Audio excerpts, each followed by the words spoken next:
আমার ছেলের হত্যার বিচার চাই। আমি মা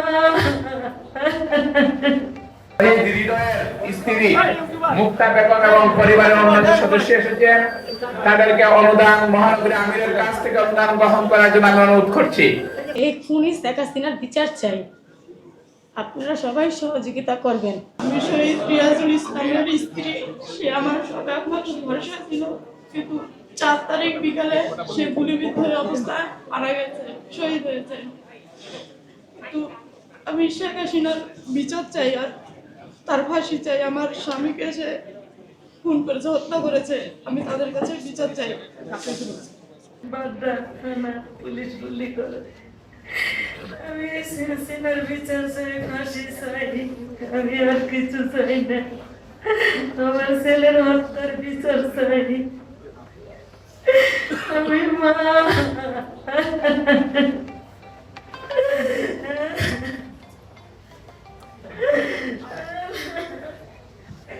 পুলিশের গুলিতে নিহত হয়, তার কামনা করছি।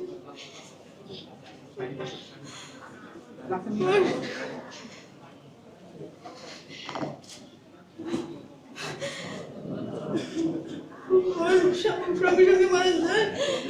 আমার একটা ছোট্ট বাচ্চা আছে, ওই আমার সব কিছু ছিল। এখন আমি আমার এই বাচ্চাকে নিয়ে কি করবো?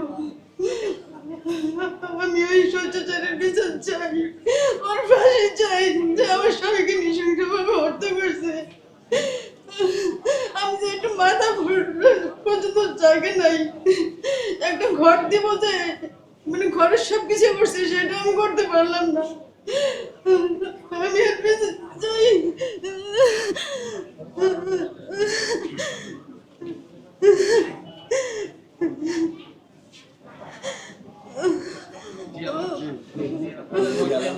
ফাঁসি চাই, ফাঁসি চাই।